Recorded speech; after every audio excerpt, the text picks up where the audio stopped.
merci de nous recevoir chez vous pour cet entretien spécial. La RTB, la chaîne au cœur des grands événements, reçoit pour vous ce soir une personnalité africaine de marque, née à Thiès, capitale du rail, carrefour de l'Afrique de l'Ouest. Il est diplômé de la prestigieuse École nationale d'administration du Sénégal. Il se lance dans l'arène politique en 2014 sous la bannière du PASTEF, patriote du Sénégal pour l'éthique, le travail et la fraternité. À la tête de ce parti, il place la rigueur, la probité au centre de ses priorités. Son discours de rupture pour un Sénégal et une Afrique libre et digne mobilise la jeunesse. Élu comme député en 2017, son parti crée la surprise en arrivant troisième à l'élection présidentielle en 2019. Il est empêché d'être candidat à l'élection présidentielle de 2024, mais le PASTEF, sous sa houlette, remporte le scrutin présidentiel dès le premier tour. Bassirou Diomaye Faye est élu président de la République du Sénégal et le nomme comme Premier ministre. Vous l'aurez deviné, nous recevons ce soir son Excellence Ousmane Sonko, Premier ministre du Sénégal. Bonsoir, Monsieur le Premier ministre. Bonsoir, M. Aboubakar. Alors, vous êtes à Ouagadougou donc, pour l'inauguration du mausolée de Thomas Sankara. Alors déjà, comment est-ce que vous appréciez donc l'érection de ce mausolée en mémoire du père de la Révolution d'août 83? Merci. Vous me permettrez d'abord de réitérer toute la satisfaction qui est la mienne d'être aujourd'hui en terre du Faso, qui est un peuple et un pays que j'ai toujours admiré, et remercier toutes les autorités pour le chaleureux accueil qu'on a eu depuis ce matin, depuis l'aéroport jusqu'à la réception avec le président du Faso, et toute l'attention dont on a bénéficié depuis ce matin.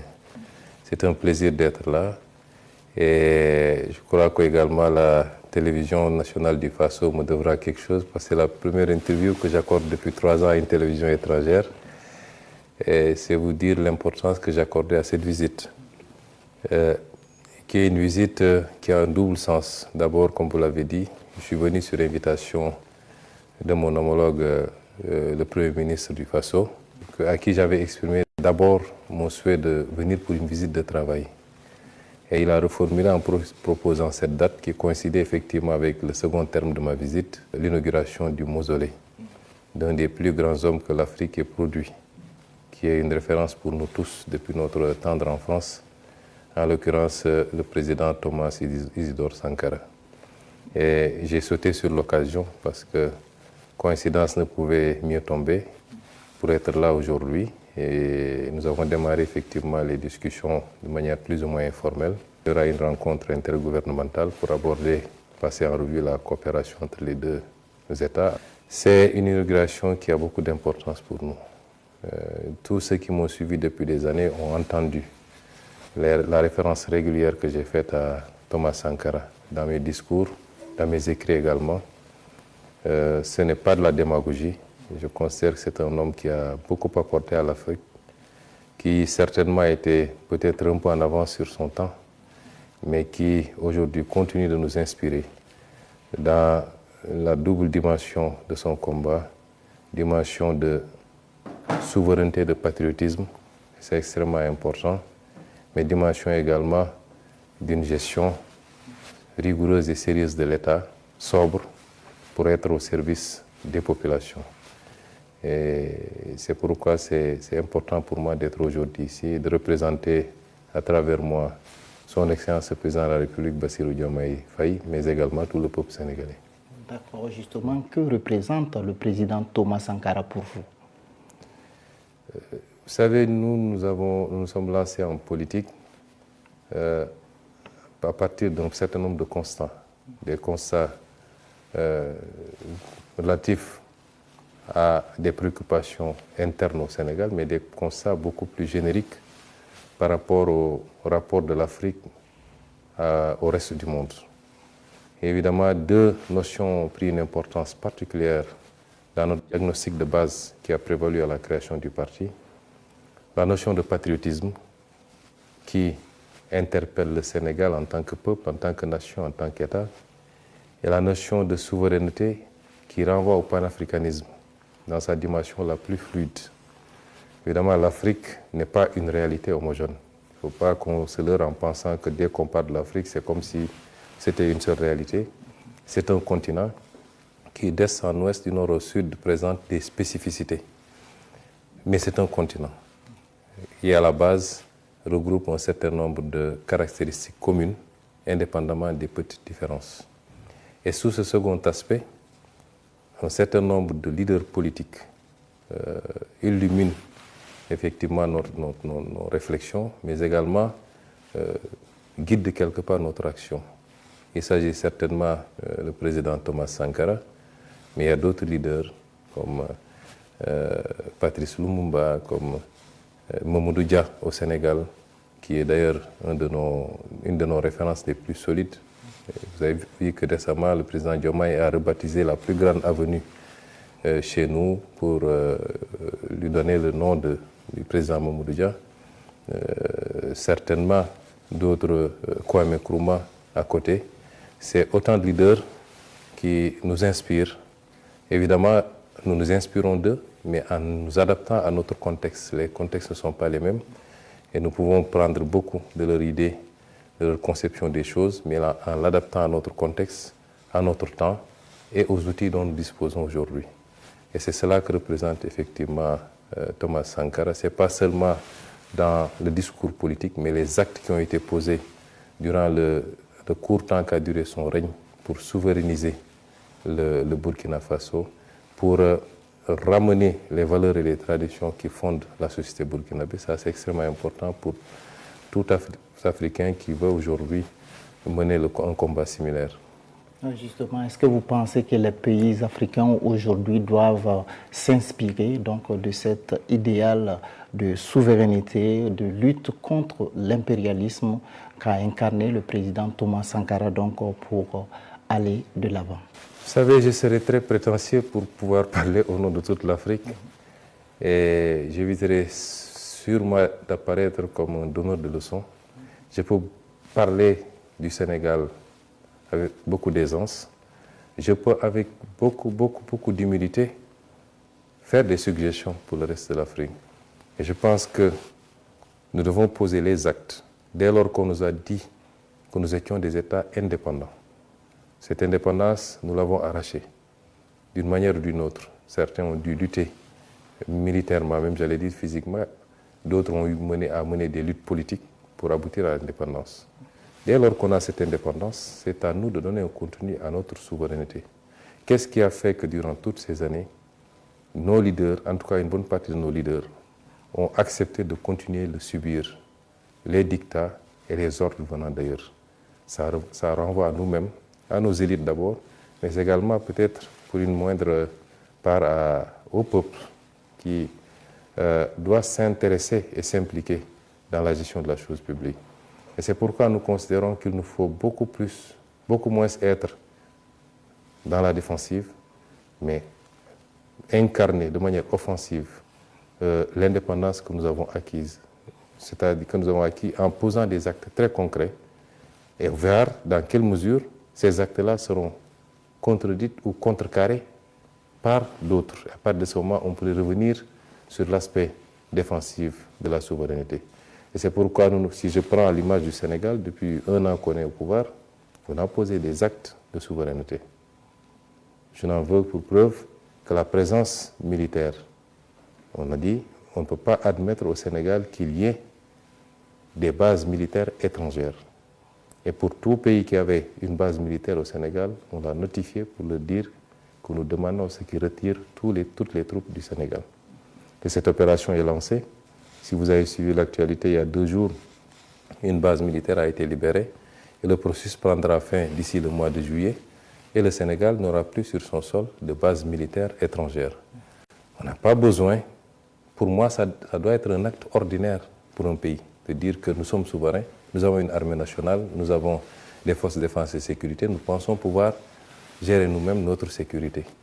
Et c'est autant d'actes qui sont posés sur la gestion de nos ressources naturelles. Qu'est-ce qui a fait que l'Afrique n'ait pas pu bénéficier de ces ressources naturelles comme l'ont pu d'autres zones du monde, en Asie, dans le Golfe, en Europe, en Amérique, tout le monde jouit de ces ressources naturelles, sauf l'Afrique. Pourquoi? Est-ce qu'il y a besoin d'un discours? Non. On pose les actes. S'il y a des choses à renégocier, on les négocie. Nous sommes ouverts pour le partenariat avec le monde entier, mais qu'il soit juste, équilibré et mutuellement gagnant. Ça, c'est des actes qu'il faut poser et avancer. Et je pense que nous nous inscrivons, nous, dans cette dynamique et nous souhaitons que ça puisse être le cas de tous les pays africains parce que le continent doit prendre son destin en main maintenant et de manière souveraine, de manière assumée, mais en comptant d'abord et essentiellement sur lui-même. Et c'est je n'ose pas de manière péremptoire ou impérative l'élargir à tout le monde, mais je peux, dans le discours et dans les actes qu'on pose, en espérer, inspirer également, comme nous nous inspirons nous-mêmes de ce qui se fait de bien dans d'autres pays africains. D'accord. Alors, Monsieur le Premier ministre, l'une des questions en débat actuellement au sein de la jeunesse africaine, c'est la question donc du franc CFA. Alors, quel regard vous portez donc sur le franc CFA? Notre position sur le franc CFA a été très constante. Vous savez, j'ai la chance d'être un homme politique qui a écrit des livres. Et ma pensée est dans ces livres-là. Mais ma pensée est exprimée également à travers des émissions, des meetings. Notre position a été toujours constante. L'effort d'intégration d'une sous-région qui passe par des actes forts pour avoir un marché commun, pour avoir des législations tarifaires communes, pour avoir une monnaie commune, c'est un effort salutaire. Nous voulons un espace intégré. Nous voulons une zone la plus intégrée possible en Afrique de l'Ouest, qui peut aller au-delà de l'espace UEMOA, mais nous le voulons. Nous le souhaitons. Parce que nous sommes dans un monde où les gens se regroupent dans des ensembles pour être plus forts. C'est notre souhait. Et la monnaie est un instrument extrêmement important de politique pour un État. À côté de la politique budgétaire, la politique monétaire est extrêmement importante.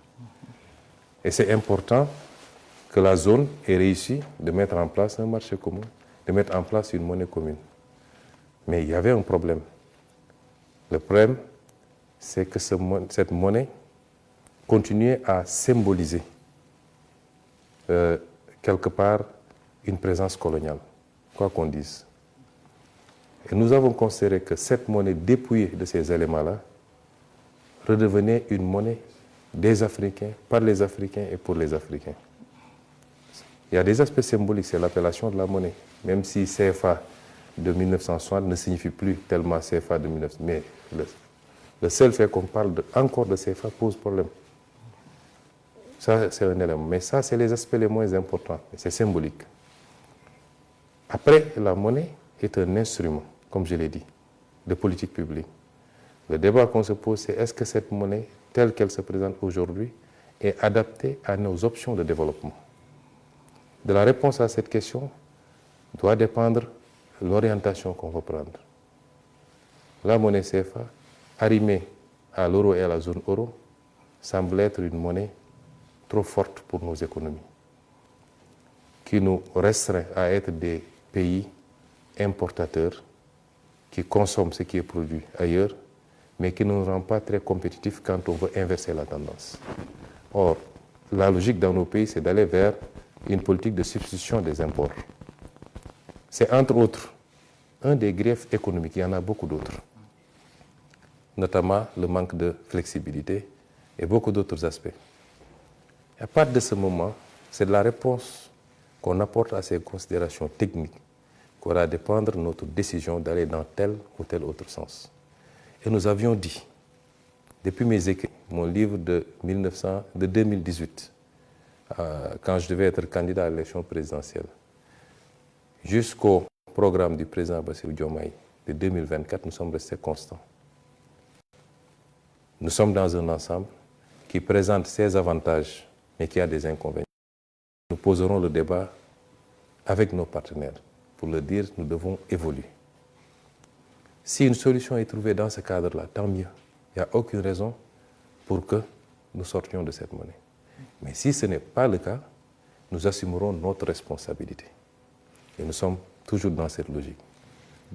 Quand nous sommes arrivés, la BCEAO, qui est l'institution commune, nous a présenté les travaux qu'ils ont faits, qui vont exactement dans le sens de ce que nous avons dit tout à l'heure.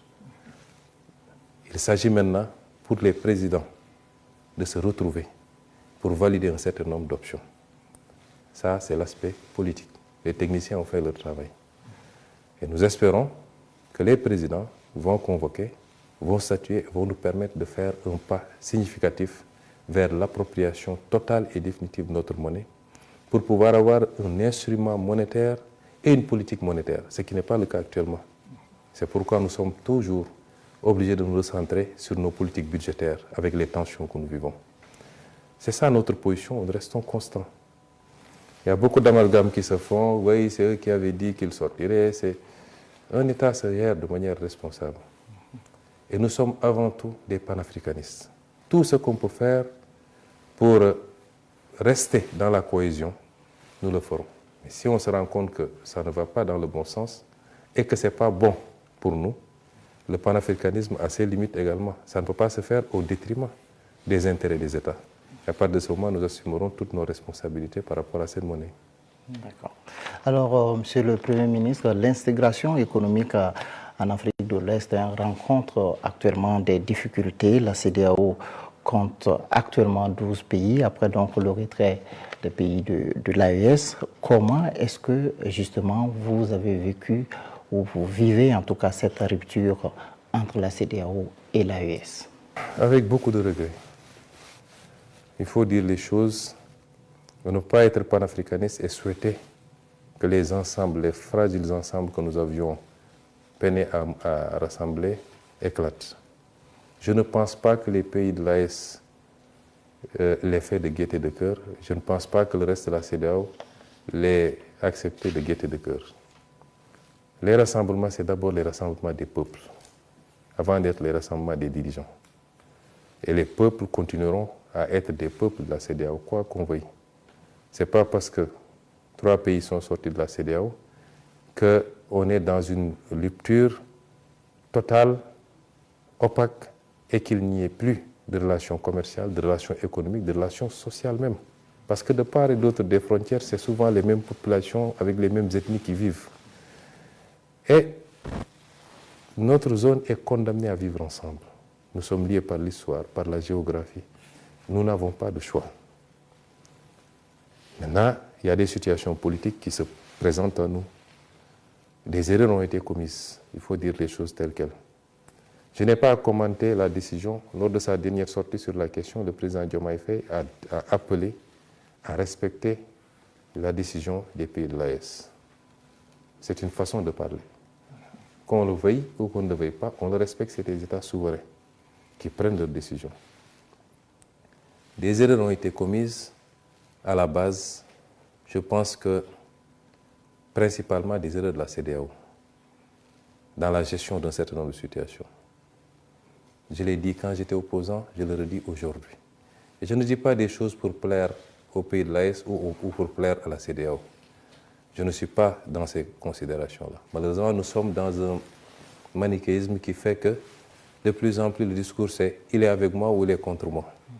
Vous pouvez être convergent sur 80%, 90%, il suffit que sur une question, il y ait des avis divergents et vous devenez, des avis divergents du moins, et vous devenez l'ennemi. Ce n'est pas ça. Nous devons aujourd'hui nous élever à la hauteur de nos responsabilités, tous tant que nous sommes. Je ne cherche pas à plaire aux uns et aux autres. Je reste fidèle à mes idées. Je dis qu'à la base, il y a eu des problèmes. Quand il y a eu la prise de pouvoir au Mali, j'ai été le premier à faire un message de soutien absolu. Ce fut le cas ici, au Burkina Faso. Quand il y a eu la prise de pouvoir au Niger, j'étais en détention. Mais j'ai réussi à faire passer un texte sur ma page Facebook non seulement pour apporter mon soutien, mais pour m'inscrire en faux par rapport aux menaces de la CEDEAO de l'époque d'intervenir militairement. C'est des choses qu'on ne peut pas comprendre. L'embargo qui a été fait contre le Mali, c'est inacceptable. Et un pays comme le Sénégal n'aurait jamais dû, en tout cas si nous étions au pouvoir, nous n'aurions jamais accepté cela. On ne règle pas ces problèmes-là de cette manière. On ne peut pas choisir d'aller intervenir militairement dans un pays alors qu'on ne l'a pas suffisamment aidé à faire face à ces problèmes d'insécurité. Et une organisation doit se doter de règles qu'elle peut faire respecter pour tout le monde. Est-ce que si aujourd'hui la même situation se posait au Nigeria, la CEDEAO allait menacer d'aller intervenir militairement?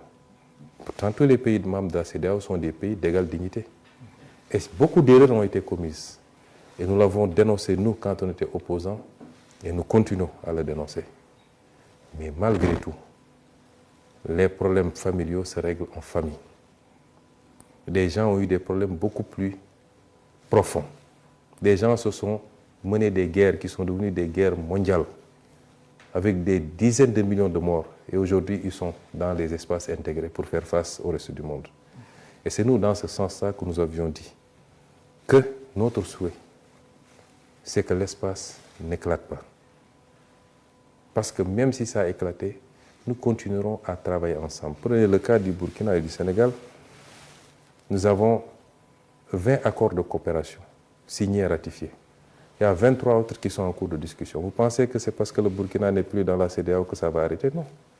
Nous allons continuer et même peut-être accroître la coopération. Les espaces sont des espaces politiques, des cadres politiques. Mais ce qui va se passer entre les États et les peuples va continuer. Et nous espérons, en respectant les choix des uns et des autres, et j'espère que la CEDEAO va en tirer toutes les conséquences pour que, dans le traitement à la base, je disais tout le temps, on ne peut pas ignorer les causes réelles d'une maladie pour vouloir se pencher sur les symptômes. S'il y a coup d'État, qu'est-ce qui a amené les coups d'État? Et pourquoi, quand les gens font des tripotages constitutionnels, la CEDEAO ne parle pas? Quand des gens briment des opposants, la CEDEAO ne parle pas? Jusqu'à ce que certaines situations arrivent, on sort des communiqués, on fait des embargos et on menace d'intervenir militairement. C'est ces erreurs qui nous ont conduit à ça. Et j'espère que la CEDEAO en tirera toutes les leçons et surtout aura l'ouverture qu'il faut pour traiter tous les États de manière égale. Il n'y a pas ici de grands ou de petits États, etc. Et peut-être sous ce chapitre, et je ne désespère pas, tôt ou tard, que les retrouvailles se fassent, parce que nous avons un destin commun. Justement, le président Diomaye Faye et son homologue du Togo ont été désignés par la CEDEAO pour mener donc une médiation. Est-ce que vous pensez que les positions sont encore conciliables? Les positions sont toujours conciliables. L'histoire est faite de séparation et de retrouvailles. De séparations quelquefois très douloureuses, qui ont abouti certainement quelquefois à des guerres et tout, et de retrouvailles. C'est maintenant, c'est dans 10 ans, c'est dans 100 ans, Dieu seul sait. Mais d'abord sur la médiation, je pense que le président Faye a fait ce qu'il a fait de bonne volonté.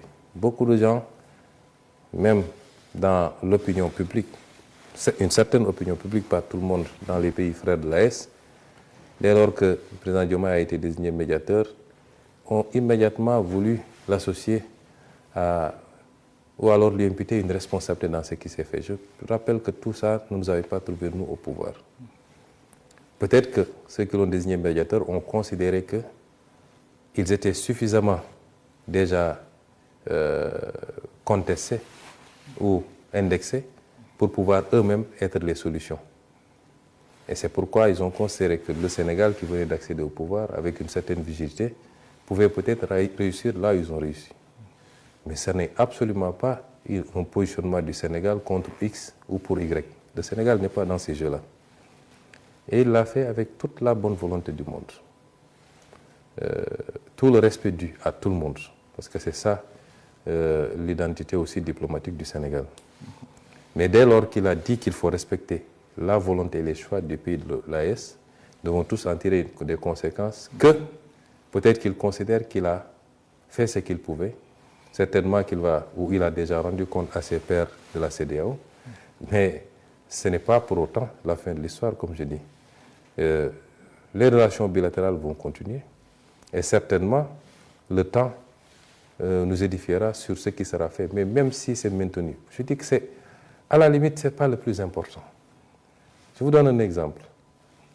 Si les pays de l'AES sortent de la CEDEAO, théoriquement, qu'est-ce qui manque? Ils ne sont plus dans le marché commun et ils ne partagent plus un certain nombre d'avantages communs en termes de facilité de circulation, en termes de documents de voyage, etc., etc.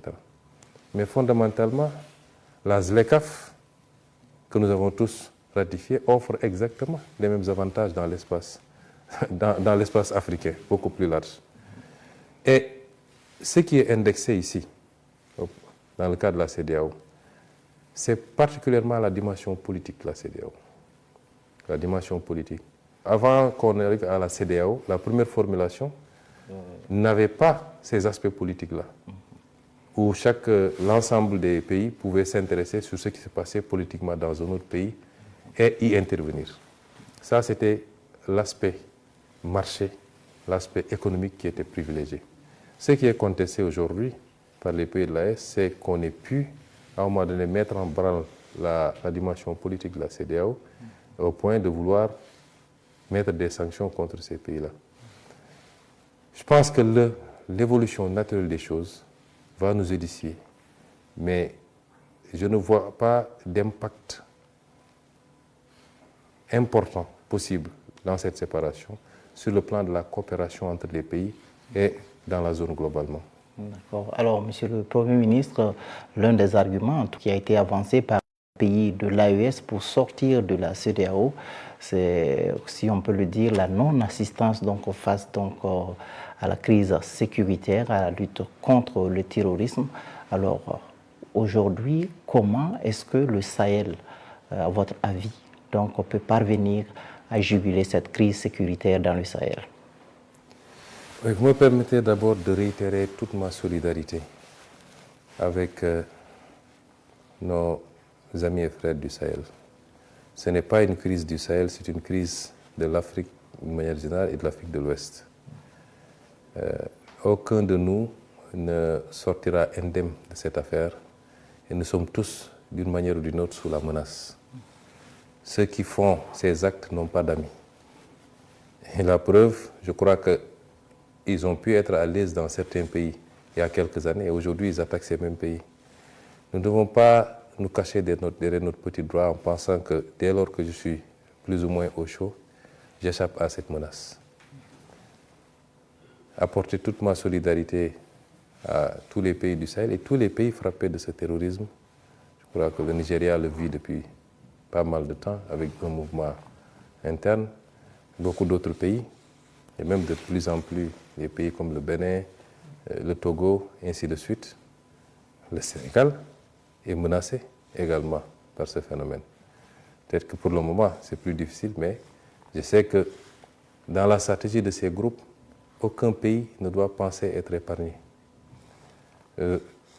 Féliciter également et rendre hommage au peuple burkinabé pour sa résilience, parce que ce n'est pas évident de faire face à une menace asymétrique. La difficulté, c'est qu'on n'est pas en face d'armées conventionnelles pour pouvoir mener une guerre conventionnelle que nos armées classiques connaissaient. Nous sommes face à une menace asymétrique extrêmement difficile qui commande qu'on se réinvente tout le temps en privilégiant d'autres méthodes d'anticipation. Présenter aussi nos condoléances pour toutes les vies humaines perdues. C'est douloureux. Vies humaines civiles comme militaires, c'est douloureux. Ceci dit, je crois qu'il y avait des initiatives. Elles ont été trop lentes.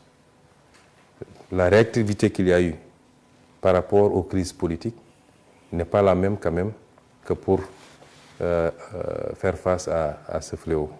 Ça, il faut le reconnaître. Je crois qu'il y avait la force d'intervention en attente que la CEDEAO a mis en place avec un certain nombre d'éléments, également des dotations en matériel, des cotisations budgétaires pour pouvoir faire face. Et je crois que cette force en attente est toujours en attente et veut intervenir. Est-ce que ça a été lent? Je le crois, oui, parce que quand il y a un problème politique dans un pays, la CEDEAO réagit rapidement. Sauf que dans le cas de mon pays, le Sénégal, la CEDEAO, on ne l'a pas entendu. Quand nous-mêmes, on était martyrisés, et j'étais en prison, on a vécu beaucoup de choses, on n'a pas entendu la CEDEAO. Je crois que c'est quand il y a peut-être des coups d'État qu'elle réagit rapidement. Mais ceci dit, pour moi, il n'est jamais trop tard, même dans la configuration actuelle, qu'il y ait l'AES à côté, le reste de la CEDEAO. Mais des pays de la CEDEAO sont frappés aujourd'hui par le terrorisme. Le terrorisme ne connaît pas de frontières. Il ne connaît pas de pays. Il ne connaît pas d'entité AES ou d'entité CEDEAO. Il frappe partout où il peut frapper. Donc, voilà un terrain de coopération entre l'AES et le reste de la CEDEAO qu'il faut continuer à implémenter, mais faudrait-il que les partis se retrouvent et continuent à se parler. Ce n'est pas la fin du monde que 3 pays aient décidé de s'organiser en confédération, mais ils sont des pays frontaliers à des pays de la CEDEAO. Il faut que les discussions reprennent, qu'on se retrouve autour des questions sécuritaires. Je dis que l'Afrique a 2 problèmes qui se manifestent de manière différente selon les pays. C'est le problème sécuritaire et c'est le problème économique. Dans le cas du Burkina, la difficulté, c'est qu'il faut allier l'impératif du sursaut économique, et je salue tout ce qui est en train d'être fait sur le plan de la révolution agricole, etc., mais l'allier à faire face également à cette menace, ce qui est très difficile. Et je pense que les pays africains, de manière générale, mais la zone CEDEAO, doit s'organiser pour faire face. Je rappelle que les gens oublient que le plus vieux contentieux militaire de l'Afrique même se trouve chez nous, en Casamance, qui est ma terre natale. Pendant des décennies, on a vécu cette situation. Elle n'est pas totalement éteinte, mais nous sommes en train de faire le nécessaire. On a vécu cette situation. On n'a pas eu d'assistance. On n'a pas eu une collaboration qui permettait de faire face. Ça a été très douloureux et très dur pour le Sénégal. C'est pourquoi je comprends aujourd'hui ce que certains pays vivent. Encore que là-bas, c'est moins grave, parce que c'était une revendication localisée.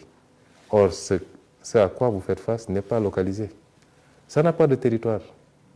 Et à partir de ce moment, je conviens avec vous que les autorités de la CEDEAO doivent aujourd'hui se retrouver autour de ces questions essentielles, avec celle de l'AES, et qu'on dise qu'est-ce qu'on peut faire ensemble pour juguler ce phénomène. D'accord. Alors, on va parler peut-être de la coopération entre le Sénégal et la France, parce que nous tirons donc vers la fin de cet entretien. Alors, quel est l'état de cette coopération aujourd'hui? Elle est comme toutes les autres coopérations. Il n'y a pas d'exception ou de spécificité. Je ne vais pas tout développer parce que je ne suis pas là pour parler de la France, en ce sens que ce serait peut-être donner ce que vous ne voulez pas, c'est ce qu'on va faire, donner un peu de relief à une collaboration par rapport à beaucoup d'autres. Je crois que nous avons dépassé cette étape où un pays, quelle que soit l'histoire qui a pu nous lier dans le passé et qui continue à nous lier, qu'un pays focalise toute notre attention. Nous considérons que la France est un partenaire comme tous les autres. Nous n'avons rien contre elle et nous posons des actes de souveraineté. Tous les jours que Dieu fait, nous posons des actes de souveraineté, non pas parce que nous voulons, nous avons des griefs contre tel ou tel, mais c'est comme ça que doit marcher un pays dès lors qu'il se dit pays indépendant. Je vous ai parlé tout à l'heure de l'exemple des bases militaires qui sont particulièrement françaises en l'occurrence, parce que c'est le seul pays qui disposait de bases militaires.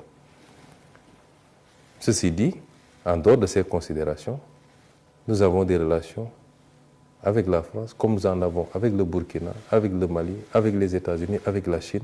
C'est des relations normales, ordinaires. Nous n'avons pas peut-être les mêmes développements entre le Sénégal et la France que ceux qu'il y a eu entre le Burkina et la France ou un autre pays avec la France. Et c'est là où chaque pays doit s'adapter par rapport à son histoire, passée mais surtout présente. Et nous reconnaissons à chaque pays le droit de faire ses choix. Il est impératif, parce que là je m'adresse à une certaine opinion africaine, parce qu'on se trompe souvent de combat. Il faut qu'on sorte d'une posture où c'est comme ça ou c'est rien. On a été suffisamment divisé pendant trop longtemps, et quelquefois sur des détails. Aujourd'hui, il est question de réunir tous les panafricains, tous les souverainistes, de les réunir autour du combat qui est celui de la libération de l'Afrique, de la réappropriation par l'Afrique de ses ressources naturelles, de tout son potentiel, de gagner les vrais combats qui sont les combats de la sécurité et le combat du développement économique et social. Et ce matin, on a longuement discuté avec le président Traoré, que je considère comme un ami et un frère. Le président Traoré, on se parlait, j'étais opposant, il venait d'arriver au pouvoir. La dernière fois qu'on s'est parlé avant mon arrestation, c'était 48 heures avant mon arrestation. Donc, ce n'est pas d'aujourd'hui que datent nos relations. Et aujourd'hui, on a eu quand même la possibilité en tête-à-tête de beaucoup discuter. Et nous pouvons avoir des points de convergence forts, mais nous pouvons avoir quelques éléments sur lesquels, selon la spécificité des pays, les gens n'ont pas les mêmes positions. Ça ne doit pas être des facteurs de cristallisation sur des positions. Parce que si on devait regarder les points de convergence, elles sont à 95%. Maintenant, le Burkina, c'est le Burkina. Le Sénégal, c'est le Sénégal. La Côte d'Ivoire, c'est la Côte d'Ivoire. Un autre pays, c'est un autre pays. Et je réitère, nous, Sénégal, notre combat, au-delà des divergences qu'il y a, qu'on peut comprendre, c'est de tout faire pour réunir les fils et les filles d'Afrique autour d'objectifs communs, forts, pour faire face au reste du monde et aller à la conquête du monde. Et si on veut faire ça, il nous faut faire preuve de dépassement et de tolérance mutuelle sur les aspects. Personne n'est plus panafricain que quelqu'un d'autre. C'est selon les contextes que les gens s'adaptent. Quand nous posions le débat souverainiste et quand nous menions le combat, ça fait 10 ans que nous avons commencé en tant qu'opposants anonymes, inconnus. Il y a 10 ans, vous aurez parlé de Sonko au Burkina, les gens vous diront, est-ce que ce n'est pas un Burkinabé, est-ce que ce n'est pas un Zongo qu'on a transformé en Sonko là-bas? Et on a fait notre petit chemin. On est resté cohérent et constant. Évitons les facteurs de division sur des détails souvent et mettons-nous autour de l'essentiel. Ce n'est pas parce qu'on est arrivé au pouvoir de manière démocratique qu'on n'est pas un révolutionnaire. Ce n'est pas parce qu'on est arrivé au pouvoir par d'autres moyens qu'on est plus révolutionnaire que d'autres et vice-versa. Des gens ont été adulés, ils sont arrivés au pouvoir par les armes, ils ont été adulés parce qu'ils ont fait des résultats. Des gens sont arrivés par les urnes, ils ont été renversés parce qu'ils n'ont pas fait de résultats. Le plus important, c'est notre rapport à nos peuples, notre capacité à nous mettre au service de nos peuples et de l'Afrique. Et c'est important. Souvent, on apprécie sur ces détails. Le Burkina est une patrie pour moi. J'ai toujours eu beaucoup d'admiration pour le Burkina. Quand je fais des divertissements, c'est les films burkinabés que je regarde, Le Curé, Ladi et autres, parce que c'est ça mon divertissement, moi. Et j'apprécie beaucoup le peuple burkinabé pour sa correction, son éducation, son originalité, rester le même peuple. J'aime beaucoup ce pays, son originalité, et je crois que le Sénégal et le Burkina ont plus de liens qu'ils le soupçonnent eux-mêmes. C'est pourquoi j'ai tenu à être là, pour la mémoire du président Thomas Sankara, mais pour réaffirmer cette relation forte entre nos deux pays et que, sous la présidence de son Excellence Bassirou Diomaye Diakhar Faye, nous voulons faire de cet axe Ouagadougou-Dakar un axe très fort. Le reste, c'est de la politique. AES, CEDEAO, ce qui nous intéresse. Nous allons renforcer nos relations avec le Burkina, avec le Mali, avec le Niger et avec tous les autres pays parce que c'est ça nos convictions. D'accord. Alors, dernière question, Monsieur le Premier ministre. Alors, vous êtes là pour le mausolée Thomas Sankara. Aujourd'hui, quel message vous avez donc à l'endroit de la jeunesse africaine? D'abord, un message de d'unité. Je crois qu'il y a, je ne veux pas utiliser le terme, mais quand je vois souvent ce qui se passe actuellement, j'ai l'impression que l'Afrique est plus divisée que jamais. Et au niveau de son segment le plus essentiel, sa jeunesse. La jeunesse de l'Afrique, c'est sa force. Il faut qu'on transforme cette jeunesse non pas en charge, mais en dividende, le dividende démographique. Cette jeunesse doit être à la pointe du combat panafricain, du combat de l'unité. Le panafricanisme ne veut pas dire qu'un jour ou l'autre, on sera un seul pays. Non. Mais c'est de faire de ce continent un espace libre, cohérent pour tout Africain. Et de le hisser au niveau qui doit être le sien. Parce que j'ai tendance à dire que le XXIe siècle doit être africain. C'est notre siècle. C'est le seul continent qui a encore des marges extrêmement importantes. La Chine, sur ces 30 dernières années, a été le moteur de la croissance mondiale. Elle s'essouffle. Ça doit être maintenant le tour de l'Afrique. Évidemment, il nous faut régler la question de la sécurité, je suis d'accord avec vous. Mais il nous faut beaucoup parler à notre jeunesse. Qu'on ne se trompe pas d'ennemis. L'adversité qu'il y a quelquefois entre les... Même pour une petite compétition de football, c'est comme si c'est la guerre mondiale entre nos jeunes. Je pense qu'il faut aujourd'hui que notre jeunesse comprenne qu'elle doit être le fer de lance de cette unité. Il peut y avoir des problèmes politiques entre les dirigeants politiques, mais ce n'est pas entre les peuples. Aucun peuple africain ne est un autre peuple africain. Et souvent, au sein d'un même peuple, les actes posés par les gouvernants sont désapprouvés. Certains vont même jusqu'à faire des manifestations pour soutenir le Y. C'est un message d'unité, un message de dépassement. Qu'on sache que aucun de nos pays ne peut aller sans l'autre. C'est illusoire. Soit, quand même, un pays peut se développer s'il est bien géré, s'il est stable et s'il fait le nécessaire, il peut se développer. Mais il ne sera jamais une puissance. Parce que pour être une puissance, il faut un territoire, il faut une population. Si je dis territoire, c'est un territoire vaste. La zone Afrique de l'Ouest fait 6 500 000 km². Moins que la Chine, qui a 8 900 000, moins que les États-Unis, qui a 9 millions presque. Il faut une population. Le Burkina fait 25 millions ou 27 millions d'habitants. Le Sénégal en fait 18, ce n'est pas des marchés. La Chine fait 1,3 milliard, c'est pourquoi elle peut résister même aux attaques qu'elle subit. Nous avons ce destin commun, il faut qu'on le comprenne. Et ne pas jeter de l'huile sur le feu. Mon souhait, c'est que tout le monde se parle, qu'on essaie de dépasser cette situation et qu'on s'entraide mutuellement. Là où le Sénégal a des problèmes que le Burkina n'a pas, que le Burkina puisse être là et vice-versa. C'est ce message que là, je rends à la jeunesse, mais évidemment, il faut que l'élite politique soit à la hauteur également. Il faut que l'élite politique soit à la hauteur et sorte de ces conflits qui ne servent à rien. Sorte de... L'Afrique est attaquée en réalité. On a parlé tantôt de terrorisme. Mais, M. Aboubakar, d'où proviennent les armes que ces gens-là utilisent? Vous savez ce que coûte un drone? Vous savez ce que coûte même une Kalachnikov? D'où proviennent ces armes-là? Il y a des gens qui leur donnent ces armes. Mais en le faisant, ils n'attaquent pas le Burkina, ils attaquent toute l'Afrique. Et c'est une réponse commune qu'il nous faut face à ces phénomènes-là.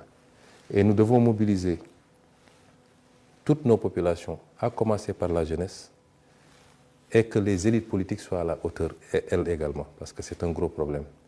Et qu'on parvienne à identifier, je le réitère et c'est là où je vais chuter, les deux enjeux fondamentaux, la sécurité et le développement économique. Malheureusement, on perd beaucoup de temps sur le débat politique. Merci, Monsieur le Premier ministre, de nous avoir accordé cette interview. Tout le plaisir donc était pour nous. Madame, Monsieur, merci d'avoir suivi cet entretien que nous a accordé le Premier ministre du Sénégal, Ousmane Sonko. Restez en compagnie des programmes de la RTB. Bonsoir.